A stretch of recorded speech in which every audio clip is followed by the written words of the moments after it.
Ok, bonjour mesdames et messieurs, monsieur DB Kofi J.F. Michael du cabinet Lincoln International Training Center. Il y a vraiment longtemps que je n'ai plus fait de direct parce que j'étais vraiment occupé. Vous savez que nous envoyons régulièrement des étudiants en Chine pour la rentrée de mars et septembre de chaque année, donc 2 fois par an. Donc c'est pas facile parce que nous envoyons beaucoup d'étudiants en Chine. Ce qui fait que c'est un travail franchement, c'est un travail houleux. Parce que toute l'équipe doit être concentrée pour que aucun étudiant n'échoue. Et au-delà de ça, j'aime aussi mon travail de traducteur assermenté près de la cour d'appel et les tribunaux de Côte d'Ivoire, qui me prend énormément de temps. Vous voyez, donc on doit traduire des documents volumineux. Donc il faut de la concentration. Vous voyez, et tout ça. Nous faisons aussi la valorisation des acquis de l'expérience, qui est la conversion des années d'expérience en diplôme. Aujourd'hui, je vais vous parler d'un sujet qui m'a énormément touché à travers la Chine. Je vais vous parler d'un sujet. Aujourd'hui, la Chine demande à ce que tous ceux qui vont faire le doctorat PhD n'aillent pas remplir ou alors écrire des thèses volumineuses et puis venir exposer devant un jury. Simplement comme ça, des thèses théoriques. Mais la Chine préfère qu'au lieu de ça, tout ce que tu vas écrire doit aboutir à une invention, à quelque chose que tu as créé qui sera important pour la société. Plutôt que de venir réciter tout ça de manière théorique et puis tu les ranges, on peut dire oui, sa thèse, il a une mention assez bien ou mention honorable, mention très bien. Mais ça ne donne pas une plus-value à la société dans la mesure où c'est une chose purement théorique. Et vous avez, si vous me suivez, vous savez que je suis totalement d'accord avec la pratique de quelque chose plutôt que la théorie. Vous voyez, d'ailleurs même, vous savez que le cabinet Lincoln International Training Center fait la valorisation des acquis de l'expérience, qui est la conversion des années d'expérience pratique en diplôme LMD. Pour ceux qui ne le savent pas, vous pouvez me poser des questions sur cette pratique-là, sur cette procédure, et je vais vous expliquer. Depuis quelques années, nous avons sauvé beaucoup de travailleurs qui avaient de l'expérience, qui avaient des compétences, mais qui étaient entrés en entreprise avec des petits diplômes. Donc, durant toutes ces années de travail, ils ont pu acquérir de la compétence, mais leur diplôme n'a pas évolué simplement parce qu'ils n'avaient plus le temps de retourner à l'université pour aller acquérir des diplômes supérieurs. Du coup, l'entreprise ne peut pas leur donner des postes de responsabilité parce que ça ne cadre pas avec leur diplôme. Même s'ils ont la compétence, ils n'ont pas le diplôme qui va avec, donc ils ne peuvent pas avoir de postes de responsabilité. Et ça, beaucoup de travailleurs, de nos travailleurs, sont allés à la retraite sans avoir vraiment valorisé ce qu'ils savent.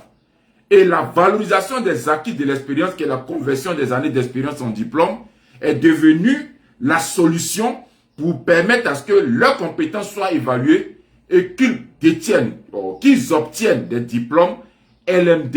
Par exemple, quelqu'un qui a un master ou alors qui a un BTS peut aller jusqu'au doctorat sans forcément retourner à l'université parce que ses compétences seront évaluées. Et je l'ai fait pour beaucoup de travailleurs en Côte d'Ivoire, notre université partenaire, et en France. Et beaucoup de personnes ont coulé des larmes au bureau Lincoln ici parce qu'ils ne savaient pas qu'ils auraient pu utiliser ça parce que ça fait des années qu'ils recherchent cette solution et quand ils sont arrivés, qu'ils l'ont fait, vous ne pouvez pas imaginer combien de fois ces personnes viennent nous bénir au cabinet Lincoln. On accepte de bénédiction parce qu'on sait que le travail que nous sommes en train de faire est un travail béni entre griffes. Vous voyez? Voilà, donc aujourd'hui, je suis totalement d'accord avec cette décision de la Chine qui veut que, au lieu de partir faire une soutenance avec un gros document de manière théorique, il faut plutôt utiliser tout ça, tout ton temps pour créer quelque chose que la société va utiliser. Voilà un peu un pays qu'on dit un pays qui veut se développer. Parce qu'ils décident de ce qui les arrange. Ils décident de ce qu'ils doivent faire pour que leur pays évolue. Ils décident des choses concrètes au lieu des choses théoriques. Vous voyez aujourd'hui, vous savez, quelqu'un va aller, il va faire un PhD, il va écrire un gros document qui n'apportera peut-être rien à la société. Oui, on va voir qu'il est intelligent, il a fait des recherches, ils vont l'évaluer sur ce qu'il vient de faire théoriquement. Mais et dans la pratique, ça nous apporte quoi? Vous voyez, donc c'est vraiment important que cette décision-là soit vraiment une décision qui soit vulgarisée. Je ne suis pas contre les préceptes traditionnels académique de nos pays. Mais je suis pour la pratique. Et j'ai toujours été pour la pratique. Parce qu'avec la pratique, un pays peut évoluer. Figurez-vous, quelqu'un qui est parti, il a pris des années pour écrire une thèse théorique. Et il a déposé, il a lu devant un jury. Et puis on lui a donné une mention, peut-être très bien. Et puis il n'utilise plus ce qu'il a écrit. Vous voyez, et c'est comme des années gaspillées. Alors que celui qui a écrit ça, il est intelligent. C'est parce qu'il est super intelligent qu'il a pu écrire une thèse de plus de 1000 pages. Mais s'il utilisait ces 1000 pages pour créer quelque chose de concret pour la société, je suis sûr qu'il aura encore plus de l'importance dans la société que son document qu'il va mettre dans une bibliothèque, qu'il va ranger quelque part, et il ne pourra jamais utiliser ça pour pouvoir mettre en place quelque chose de concret. Et ça nous retarde tous, vous le devez le savoir, ça nous retarde tous. Et lorsque j'ai reçu cette information parlant de la Chine, franchement, j'étais content que la Chine réfléchisse ainsi. J'étais content que la Chine voie les choses ainsi, afin que leur pays se développe, parce que c'est un pays qui est très pratique et non théorique. Je suis allé en Chine plusieurs fois, j'ai été surpris par la qualité de leurs inventions, parce que les intellectuels, leurs intellectuels n'utilisent pas leur côté intellectuel pour la théorie, mais pour la pratique. Figurez-vous, en Chine, comment ça se passe l'invention? Lorsque tu es un étudiant, à l'école même, pendant que vous faites le cours, vous inventez certaines choses. Vous allez inventer certaines choses. Vous allez pouvoir présenter vos inventions à l'université. L'université ne va pas rejeter l'invention. Et quand vous allez finir de présenter ça à l'université, l'université va analyser. Et si c'est utile, l'université présente à la province. À la ville d'abord. Et la ville va présenter votre invention à la province. Et la province va présenter au niveau national. Et quand on va présenter, les décideurs de la Chine vont maintenant prendre sur eux de pouvoir te financer afin que cette invention que tu as pu mettre en place depuis l'université devienne pratique pour le bonheur des Chinois. Je l'ai vu de mes propres yeux. J'ai vu ici aller dans une université comme Chongqing University of Post and Telecommunication. Chaque dimanche, les étudiants viennent exposer les drones qu'ils ont pu créer et toutes les inventions dans le domaine de la technologie, dans le domaine de l'ingénierie, en tout cas dans tous les domaines scientifiques. J'ai vu ça de mes propres yeux, ce n'est pas quelqu'un qui m'a dit. Donc chaque dimanche, je m'empressais d'aller sur le lieu où on dépose des inventions pour aller voir cette fois-ci qu'est-ce qu'ils ont créé. Et c'est le mécanisme de base qui fait que la Chine est autant développée, parce qu'il ne néglige aucune invention. Il ne néglige aucune conception des étudiants. Il ne néglige parce que tout ce qu'ils font, ça va dans le sens de créer quelque chose afin que l'université en bénéficie d'abord, que la ville en bénéficie, que la province en bénéficie, et maintenant ils vulgarisent sur le plan national. C'est pourquoi vous voyez toutes ces inventions en Chine. Je suis d'accord avec. Vraiment, je suis d'accord avec. Je vais expliquer mon cas ici, par exemple. Je suis directeur du Lincoln International Training Center. Ici au cabinet, lorsque quelqu'un vient, voilà comment je recrute mes formateurs. Voilà comment je recrute. Je vais à l'université de Cocody, puisque j'ai été en anglais, donc je sais, je connais comment ça se passe au département d'anglais. Ça se passe de manière très théorique, alors que nous devons parler pratiquement la langue. Si nous devons être interprètes, nous devons apprendre l'interprétation de manière pratique. Puisque j'avais tous ces manques-là, et que j'ai connu une organisation qu'on appelle IYF, qui nous a inculqué une mentalité de travail de manière pratique, je voulais utiliser cet aspect-là lorsque j'aurais créé un cabinet. Dieu merci, j'ai créé un cabinet. Et maintenant, je vais sur le campus de Cocody et je rencontre les étudiants. Je leur dis, tu es en train d'étudier anglais, c'est très bon. Mais viens dans mon cabinet, je vais t'apprendre la partie pratique de ce que tu es en train d'apprendre en théorie. Je vais t'enseigner l'interprétation pratique, l'interprétariat pratique, plutôt que de lire les théories des inventeurs de la langue ou les théories qui sont là-bas. Non. Oui, va à l'école, il faut chercher ton diplôme, mais viens au cabinet, tu vas toucher l'interprétation de manière pratique. Tu vas toucher les choses de manière pratique. Même les formateurs qui viennent ici, j'ai rencontré plusieurs formateurs ici, au cabinet, qui avaient des doctorats, tout ça. Je leur ai dit, comment tu formes? Lui, il a déjà formé beaucoup de gens, tous les gens qui ont le doctorat, là. Ils ont une manière d'être. Ils ont une manière de se comporter. Non, mais moi j'ai déjà formé beaucoup de gens en entreprise, etc. Il dit, bon, moi je vais voir comment tu formes. Dès que je lui donne la parole, mais je lui donne l'occasion de former, il fait sortir ces trucs, les règles de grammaire, voilà comment on fait le sujet principal. J'ai dit, faut pas former comme ça. Il faut créer un environnement pour permettre aux apprenants de répéter les types d'applications pour parler l'anglais. C'est tout. Parce que si c'est grammaire, on a déjà appris grammaire à l'école depuis 6e jusqu'en terminale, on ne fait qu'apprendre la grammaire. Si c'est la conjugation, on ne fait qu'apprendre ça. Mais il faut te mettre dans un moule, il faut réfléchir au mécanisme de communication de ce que tu détiens vers celui qui est en face de toi. J'ai vu plein de formateurs qui sont venus au cabinet, que j'ai remercié, je leur ai dit, non, ici on ne fait pas de formation de cette manière-là. Nous faisons nos formations de manière pratique à ce que celui qui est en face de nous n'ait pas vu que le professeur sait bien parler anglais, mais qu'il voit que lui, il s'est amélioré. Voilà un peu ce que j'attends. Et depuis des années, j'aspirais à ce type de formation au cabinet. C'est pour ça, si vous venez au cabinet Lincoln, vous verrez que tous les professeurs sont interdits de venir rabibocher les règles de grammaire aux apprenants. Non, nous ne sommes pas dans ça, on n'est plus dans ça. Nous sommes dans la pratique, dans la communication de la langue. Ce que tu as, comment tu vas faire pour communiquer afin que celui qui est en face de toi, qui suit ton cours, puisse ressortir rempli de ce que tu as. Ce n'est pas de ce que la grammaire possède. Ce n'est pas ce que la conjugation possède. Voilà un peu comment, et puis, aidé par mes voyages en Chine, aidé par mes voyages à l'extérieur, j'ai pu ressentir que nous avons besoin d'innover en termes de formation, par exemple. Nous avons besoin d'innover en termes de thèse, soutenant tous ces mémoires qu'on fait dans le gros livre. On doit apprendre à les mettre en pratique. Mais malheureusement, le doctorant passe tout son temps à écrire. Il écrit, ça ne finit pas.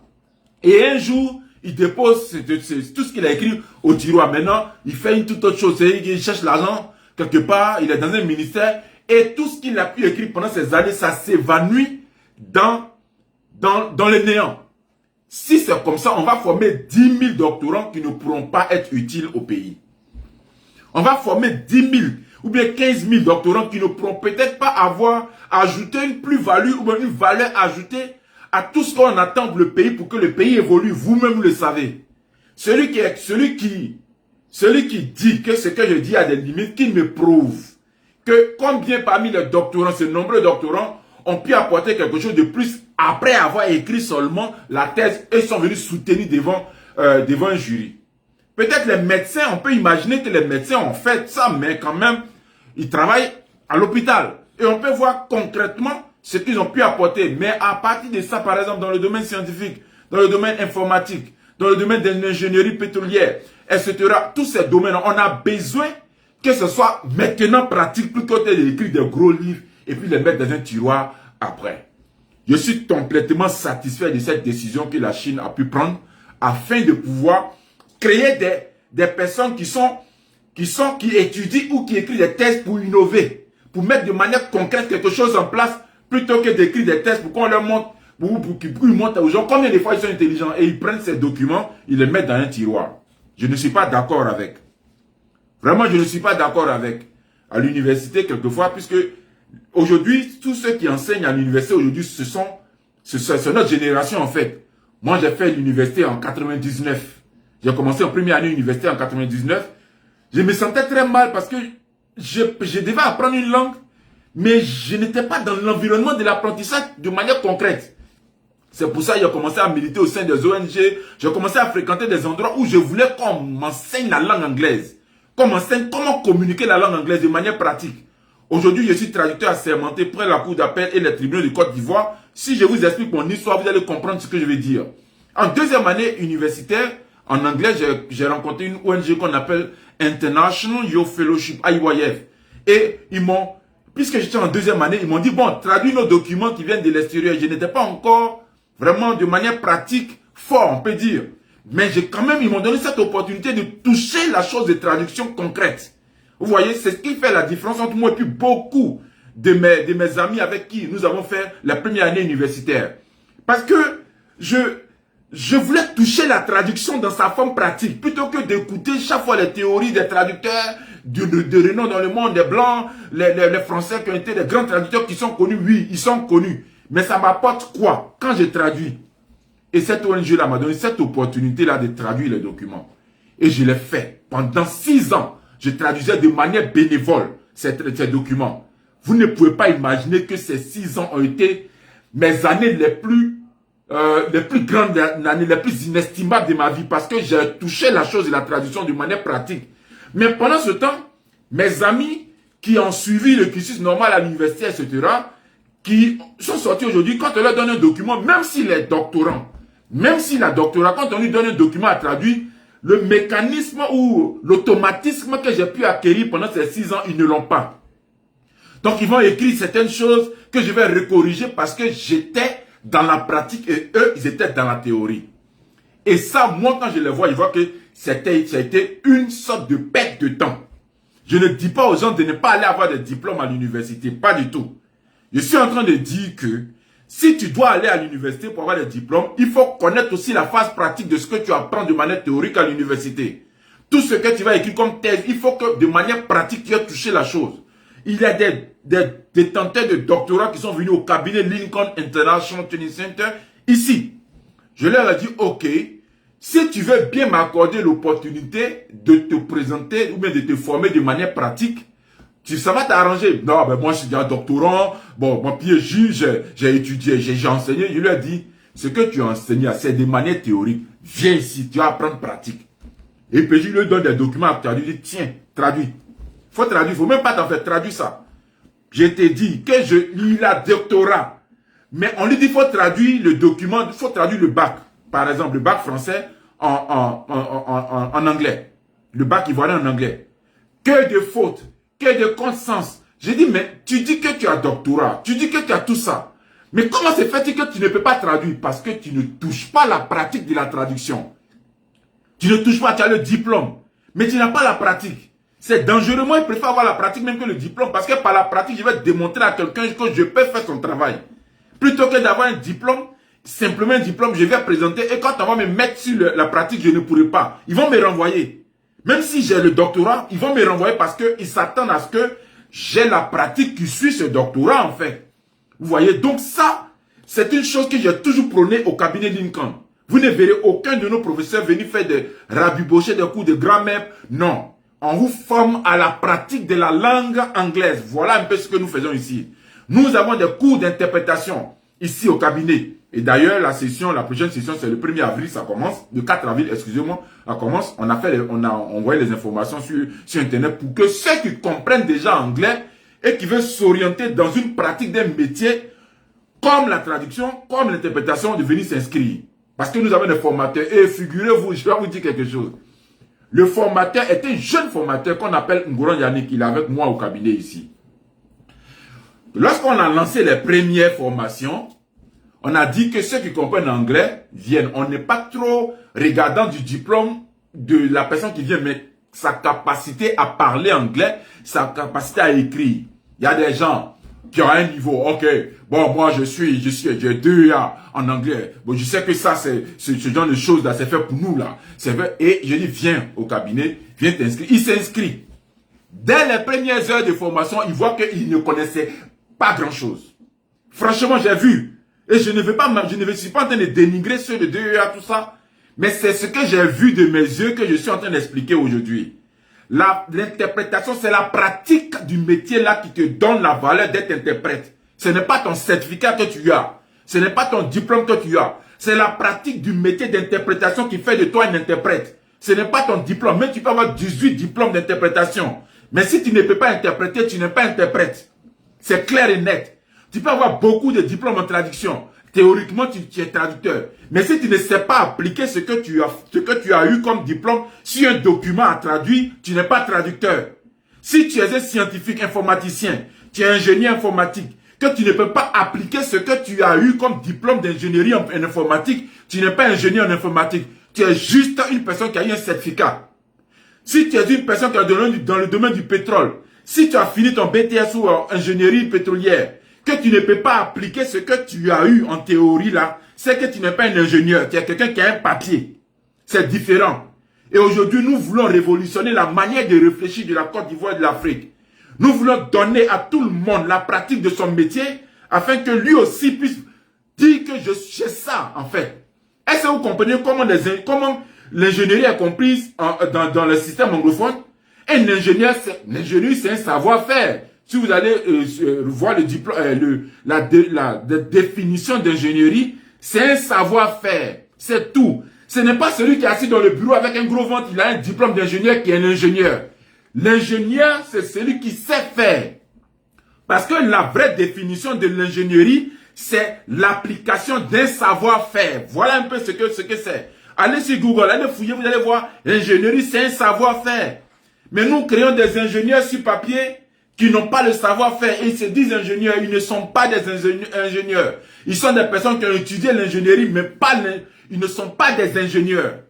Voyez, nous devons nous dire la vérité afin d'appliquer réellement ce pourquoi on passe beaucoup d'années à l'université, ce pourquoi on passe beaucoup d'années, les parents payent les études pour les enfants, mais ils n'ont pas la pratique. On va me dire, mais où ils doivent avoir la pratique? Pour avoir la pratique, c'est pas dur. Si toi-même tu prends ton temps pour inventer quelque chose, qui va t'empêcher? Si tu prends ton temps pour fouiller, aujourd'hui grâce à Internet, on peut avoir tout sur Internet. Même monter un véhicule, on peut voir ça sur Internet. Tu dis que tu es ingénieur informatique, mais tu ne prends jamais la peine d'aller voir de manière pratique comment les choses se passent sur le plan informatique. Tu dis que tu es ingénieur électromécanicien, mais tu attends que le gouvernement t'envoie des financements, alors qu'il y a Google, il y a YouTube qui est là, tu peux voir ce que les autres ont fait. Et prendre les choses de manière rudimentaire pour au moins monter quelque chose pour sentir que tu as la compétence de tout ce que tu as pu apprendre à l'université, tout ce que tu as pu apprendre dans la grande école. Je ne suis pas d'accord avec ce système de formation qui n'est pas du tout pratique, mais qui est théorique. Donc ici, dans nos pays, il y a 90% de théorie et puis peut-être 10% de pratique pour ceux qui veulent aller un peu plus loin que les autres. Quand il dit un peu plus loin, ce n'est pas forcément aller dans un autre pays ou même augmenter son diplôme, mais ceux qui veulent toucher la chose qu'ils ont pu acquérir comme diplôme à l'université. Combien de doctorants, combien de personnes détentrices de PhD peuvent inventer quelque chose? Dites-moi, donnez-moi des noms. Ils ne sont pas beaucoup. Et la plupart de ceux qui veulent aller un peu loin, leurs collègues leur disent, mais toi, tu as le temps, hein? À tout moment, moi, je bouffe tranquille ici dans mon coin. Alors qu'il oublie que le fait qu'il ait voulu que l'État ait accepté qu'il fasse un doctorat, c'est pour l'État, en fait. C'est pour pouvoir mettre quelque chose pour que notre pays puisse avancer. Mais s'il ne peut pas le faire, qu'il cesse de dire qu'il est doctorant. Qu'il cesse de dire qu'il a un PhD. Parce qu'il a un PhD de papier, mais pas un PhD pratique. Et ça, nous l'avons compris parce que nous avons milité au sein d'organisations qui nous ont ouvert les yeux telles que International Youth Fellowship IYF. Et je le dis aujourd'hui haut et fort. Pour celui qui doit dire qu'il est interprète, il faut qu'il ait la pratique du métier et non les diplômes. Il peut avoir les diplômes. On n'empêche personne de les avoir. Mais si tu as un diplôme sans la pratique du métier, tu n'es pas interprète. Si tu es un formateur, tu dis que je forme en anglais. Pourtant, tu viens pour rabibocher les oreilles des gens avec la grammaire, avec la conjugation, tout ça. Tu n'es pas formateur. Tu es juste une personne qui a un certificat de formation. C'est pourquoi nous avons plusieurs fois organisé ici la formation des formateurs en anglais. Mais ce qui me fait mal dans notre domaine, c'est que quand quelqu'un comprend un peu anglais net, il ne peut plus écouter quelqu'un d'autre. Quand tu lui dis ta manière de former n'est pas ça, il va te rabibocher plein de choses, vous allez discuter pour rien. Mais si tu viens au cabinet Lincoln, tu vas voir un formateur qui a Bac plus 2 en anglais, qui peut former un doctorant. Parce qu'on lui a montré le chemin de la formation pratique afin de communiquer ce qu'il a en lui à celui qui est hors de lui. J'ai vu des gens qui ont le PhD qui sont venus au cabinet ici. Je leur ai dit, il faut former quelqu'un, je vais voir comment tu formes. Le gars vient, il a vu qu'il a fait une démonstration de ce que lui s'est dit. Mais celui qui est en face de lui ne peut pas recevoir cette information-là, ne peut pas recevoir ce que celui-là détient. Il dit que mais ce que tu viens de faire, c'est dangereux pour toi-même et c'est dangereux pour celui qui apprend. Parce qu'à la fin, ce qu'il retient, c'est que toi, tu sais parler anglais. Je te dis que tu ne sais pas communiquer ce que tu as. Il lui dit avec beaucoup de fermeté. Il y en a qui se sont énervés pour partir et il y en a qui sont restés, qui ont eu l'humilité de comprendre, mais pourquoi il me dit ça? Et je dis, voilà comment tu dois former. La formation, c'est la communication de ce que tu détiens à une autre personne. C'est comme tu es une sorte de... Tu es comme une bouteille remplie d'eau. Et tu dois... le verre, c'est le formateur, c'est celui qui doit être formé, le verre. Et puis tu prends la bouteille d'eau et tu remplis celui qui doit être formé. Tu remplis le verre. Mais supposons que tu dis que tu as de l'eau en toi, que tu dois mettre dans un verre d'eau. Et puis tu remues la bouteille, l'eau remue dans la bouteille seulement, mais le verre d'eau reste vide.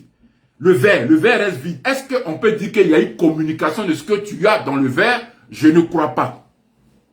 Vraiment, je ne crois pas. Et beaucoup de formateurs, beaucoup de personnes qui ont le PhD ne peuvent pas transmettre ce qu'ils ont. Il remue, oui, c'est lui, il a le PhD, il a le doctorat, c'est lui. Mais son eau remue, mais ça ne peut pas sortir de sa bouteille vers le verre qui a besoin d'être rempli de ce qu'il a. Beaucoup de nos personnes ici qui ont des diplômes n'ont pas le mécanisme de communication de ce qu'ils ont. Et ça, c'est une chose qui est totalement en déphasage avec ce que nous souhaitons pour nos pays. Je suis allé en Chine et j'ai vu. Nos étudiants ont dit, ah, ils étaient étonnés parce que les professeurs sont disposés à leur communiquer ce qu'ils ont. Donc même 1h du matin, si tu envoies un message, dès 6h, le professeur va te répondre pour dire ce que tu as demandé, voilà la réponse. Bon, mais beaucoup de mes étudiants m'ont appelé pour dire, ah, je suis étonné, M. Dibi, je ne savais pas que le professeur était aussi disposé. Pourtant, le professeur a un doctorat. Il a enseigné dans plusieurs universités de renom. Mais il est disposé parce qu'on leur a appris cette fibre de communiquer ce qu'ils ont à la génération qui est en face d'eux. On leur a appris ça. On ne leur a pas appris à mystifier leurs connaissances, mais on leur a appris à communiquer leurs connaissances. Et c'est de communication en communication de leurs connaissances qu'ils sont beaucoup plus enrichis et celui qui est en dehors de lui est enrichi. Voilà un peu ce que nous devons faire.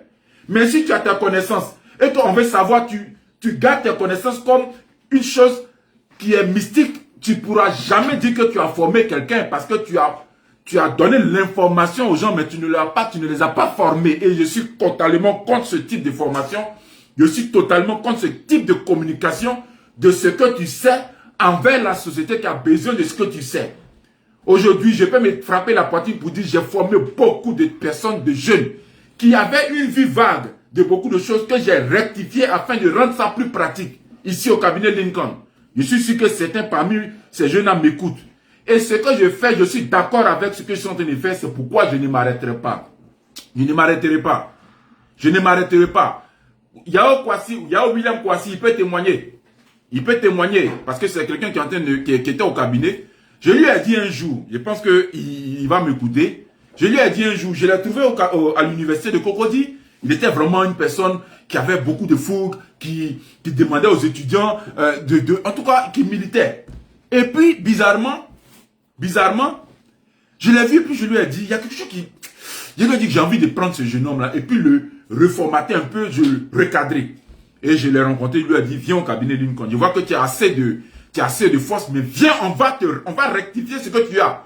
Viens, on va reformuler, on va refaire tout ce que tu as comme potentiel. Viens au cabinet. Parce que c'est notre travail, c'est comme ça que nous sommes. Dieu nous a fait ainsi. Et il a accepté de venir.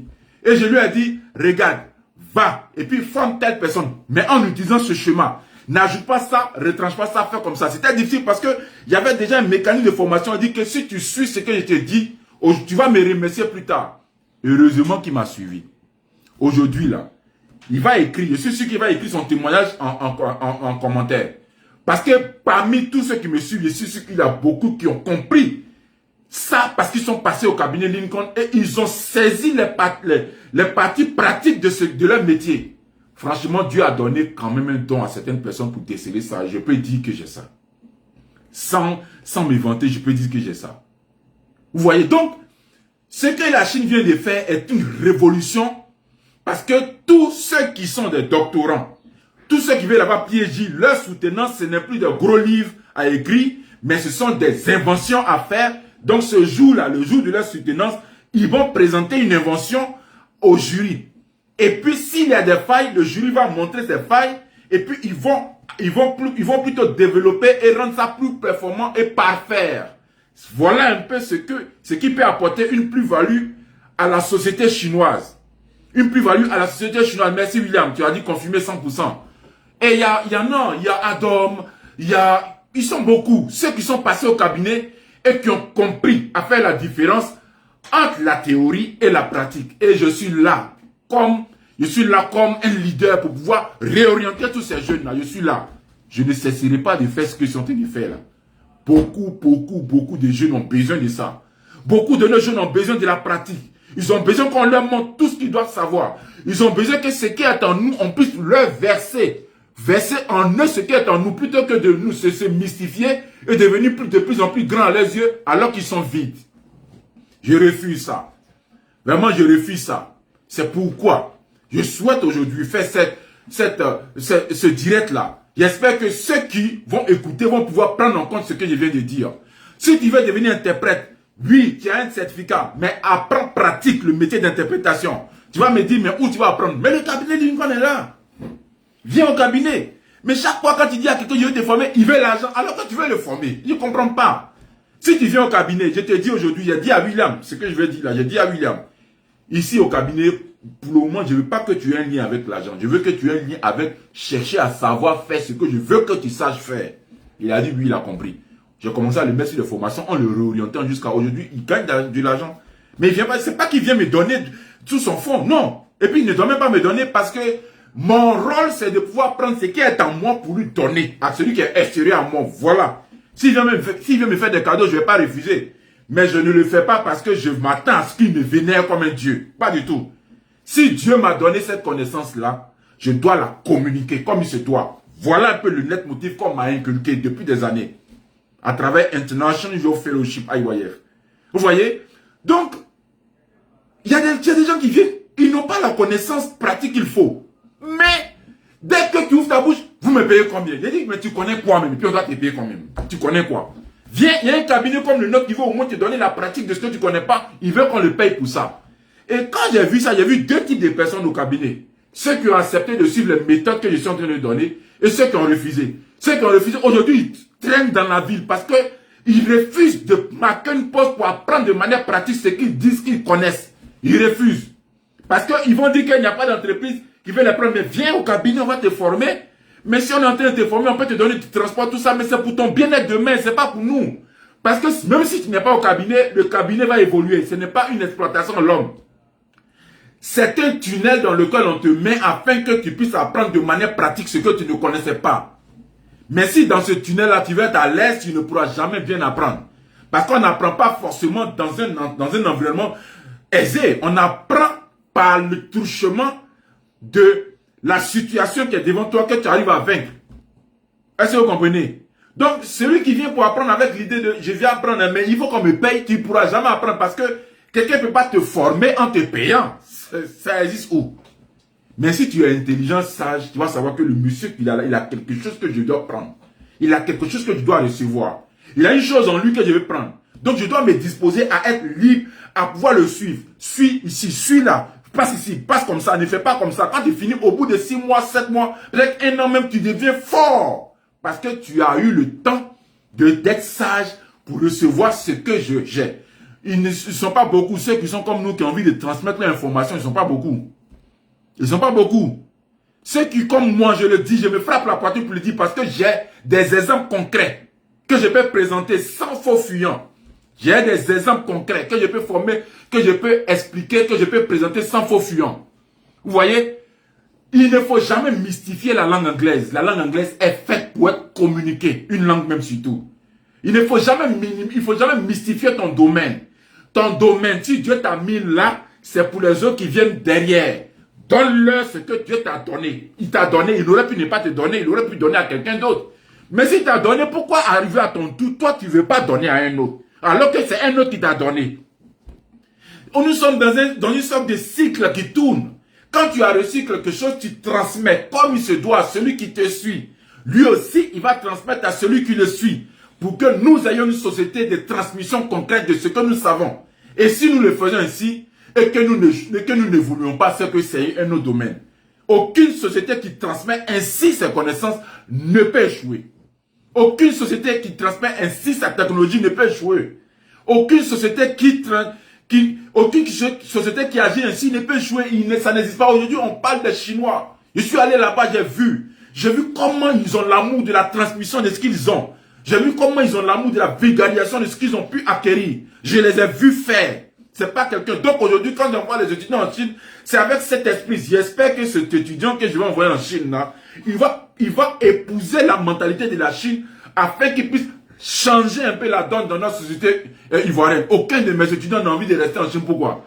Parce que quand il finit de causer, moi, il sait son rôle dans la société dans laquelle il est quitté, en Côte d'Ivoire, en Afrique. Il connaît son rôle. Tout comme moi, je connais mon rôle ici. J'aurais pu m'expatrier, hein, franchement. Je suis traducteur assermenté près de la cour d'appel et des tribunaux de Côte d'Ivoire. Je suis directeur d'entrée. J'ai tous ces qualificatifs. Je peux m'exiler, je peux tranquillement aller au Canada, aller m'asseoir là-bas.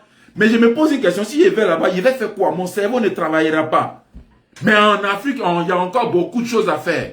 C'est pourquoi je suis là pour transmettre ce que Dieu m'a donné. Donc, tous ceux qui ont le doctorat, qui ont le PhD, qui se sentent grands, descendent de ton trône et puis viens apprendre aux autres qui ne connaissent pas ce que tu connais là, afin qu'eux aussi puissent devenir des personnes qui ont envie d'apprendre à d'autres. Mais aujourd'hui, là, si la transmission d'informations ne se fait pas comme il se doit, c'est parce que nos aînés eux-mêmes ont déjà mystifié leur domaine. Donc, il suffit que tu aies envie de connaître un peu plus, on dit ça, c'est un truc qui n'est pas à ta carrure. Mais quelle carrure? Est-ce que toi-même qui as la connaissance qu'elle a, tu es né avec? Quelqu'un t'a donné? Non, si quelqu'un t'a donné, tu ne peux pas dire que tu ne veux pas transmettre. Si tu fais ça, c'est que tu es maudit. Franchement, tu es maudit. Pourquoi? Parce que Dieu t'a donné quelque chose à transmettre aux autres générations. Toi, tu gardes pour toi. Mais tu es maudit. Franchement, tu es maudit. Je souhaite franchement que nous ayons cette lucidité de comprendre les choses de cette manière. Je ne parle pas en vain. Ce que je dis là, je le fais ici au cabinet. Certaines personnes qui commentent peuvent témoigner. Je ne suis pas en train de parler en vain. Ce que je viens de dire là, je le fais au cabinet Lincoln International Training Center. Celui qui veut vérifier si je le fais, qui se déplace, qui vient me rencontrer, on va échanger. Au bout d'1 heure d'échange, il va comprendre le mécanisme de réflexion que je suis en train de donner en direct aujourd'hui sur Facebook. J'espère que vous allez partager ce direct-là, afin que beaucoup de gens, beaucoup de personnes de partout où ils se trouvent, dans tous les domaines, puissent comprendre qu'ils ont besoin de communiquer ce qu'ils ont. C'est Dieu qui leur a donné cette connaissance, c'est Dieu qui leur donne la possibilité d'avoir cette connaissance. Il doit la transmettre, ils doivent inventer quelque chose pour que notre société puisse en bénéficier. Voilà un peu la sagesse dont nous avons besoin. Mais si tu reçois et que tu veux tuer tous ceux qui sont derrière pour ne pas qu'une autre personne reçoive, tu n'es pas éternel. Tu vas mourir avec tes connaissances et tu vas détruire 5 générations derrière toi parce que tu as été le frein à la communication de la connaissance à d'autres générations qui venaient en arrière. Et on va recommencer. C'est pour ça que l'Afrique est dans un perpétuel recommencement sans arriver nulle part. Sans arriver nulle part. Et je suis contre ça. Je serai contre ça aujourd'hui, je serai contre ça demain. J'ai été contre ça depuis. Je suis contre ça, je serai toujours contre ça jusqu'à demain. Franchement, j'espère que vous avez eu des oreilles pour entendre ce qu'il vient de dire. Félicitons la Chine pour cet esprit d'initiative. Vous voyez, ils ont engagé des réformes audacieuses du système doctoral dans plusieurs domaines, notamment l'ingénierie. Les doctorants peuvent désormais obtenir leur diplôme non pas en rédigeant une thèse académique classique, mais en développant un produit, une technologie ou une solution industrielle concrète. Nous avons la valorisation des acquis de l'expérience qu'on fait au cabinet Lincoln. On a sauvé beaucoup de travailleurs qui devaient aller à la retraite sans pouvoir bien bénéficier de toutes leurs compétences. Mais on a permis à leurs compétences de devenir des diplômes, sans retourner à l'université pour le traitement théorique. Mais ils avaient un diplôme de base. Et on a transformé ces diplômes-là ces diplômes de base qui étaient par exemple le BTS en master. Parce qu'il a la carrure de master. Il n'a pas la carrure de BTS. Quand il rentrait en entreprise, il avait la carrure du BTS. Mais après quelques années, tu n'as plus la carrure du BTS. Tu as maintenant la carrure d'un master. Même certaines fois, certaines personnes connaissent plus de choses même que ceux qui sont à l'université. Parce que ceux-là, ils touchent la pratique. Ils ne sont pas dans la théorie, ils n'écrivent pas des livres. Mais ils touchent le cœur du métier. Ceux-là, on doit les respecter et leur donner des diplômes qui vont avec leurs compétences. C'est avec ça qu'on peut avoir une société évoluée. Qui permet à ce que ceux qui savent mettre en place tout ce qui découle de leur savoir. Mais quand tu es en entreprise, tu as BTS par exemple, tu veux être chef d'entreprise après 10 ans d'expérience dans cette entreprise, on te dit, hey, le BTS, on ne peut pas te nommer. Parce que si on parle de toi, on va mettre BTS, c'est quelle entreprise qui aimerait avoir quelqu'un qui a le BTS comme chef de personnel? Non. Va à l'université, va faire une licence, tu vas revenir. Le gars ne peut pas aller à l'université pour aller faire une licence parce qu'il est un peu âgé, il a de la famille, il a des responsabilités. Le vendredi, il doit aller enterrer ses amis décédés ou bien les membres de sa famille décédés. Le dimanche, il doit aller à l'église. Et puis, même s'il veut faire des cours du soir, il ne peut pas parce qu'il descend du boulot, il est épuisé. Mais ce qu'il détient, c'est beaucoup plus grand que ce que ceux qui sont à l'université détiennent.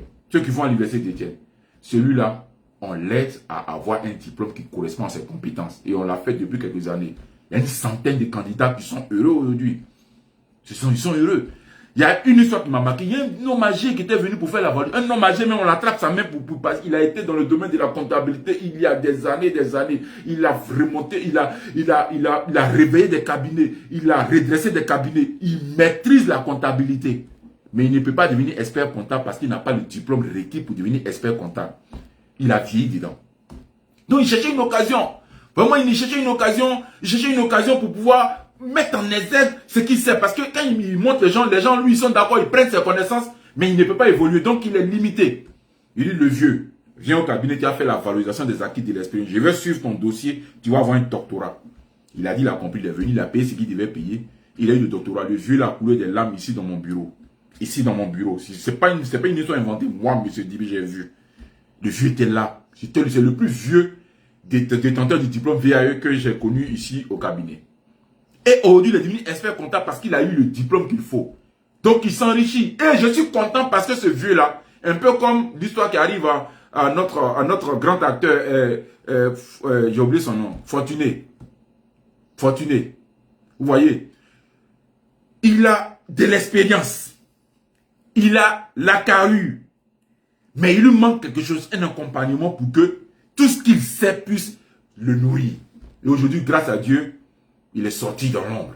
Il va avoir une maison de 25 millions, une voiture, etc. C'est ça, il faut qu'il l'ait. Parce qu'il a un métier, il maîtrise son métier. Il a pris toute sa vie pour pouvoir maîtriser son métier. On doit revaloriser ce qu'il a comme compétence et lui donner le niveau qu'il doit acquérir. C'est ce qu'il faut faire dans une société qui ne veut pas être maudite. C'est ce qu'il faut faire. Si une société ne veut pas faire ça, et que cette société-là veut écraser ceux qui connaissent, c'est seulement les analphabètes qui vont venir nous contrôler. Comment on pourra évoluer? On écrase des initiatives pour pouvoir faire évoluer ceux qui n'ont aucune initiative, mais qui ont un bras long. On écrase ceux qui peuvent savoir pour mettre ceux qui ne peuvent pas savoir quelque part, pour avoir un bras long. Parce qu'ils ont un bras long, excusez-moi. Ça, c'est une société qui ne peut pas évoluer. Et dans la société africaine, on voit beaucoup de ces images-là. C'est pas bon. Si on veut évoluer, il faut que celui qui sait puisse mettre en pratique ce qu'il sait pour la génération future. Si on veut évoluer, il faut que celui qui sait puisse communiquer ce qu'il sait de manière authentique à celui qui ne sait pas, afin que celui qui ne sait pas sache maintenant, afin que lui aussi communique à celui qui ne sait pas, pour que nous ayons une société de connaissances pratiques qui est très utile pour le développement de notre société. Si nous ne le faisons pas, pitié pour l'Afrique. Si nous ne le faisons pas, pitié pour nos pays africains. On n'arrivera nulle part. On va beau avoir des discours à l'ONU. On va beau avoir des discours théoriques. On va beau mettre en place des procédures théoriques. Mais si on ne met pas tout ça en pratique, on n'aura aucune société évoluée parce qu'une société ne peut jamais évoluer sur la théorie. Nous devons évoluer sur les faits pratiques, sur l'innovation, sur tout ce que nous devons faire afin que chaque personne qui connaît quelque chose puisse l'appliquer pour que la société puisse évoluer. Sans ça, pitié pour l'Afrique. Je vous remercie.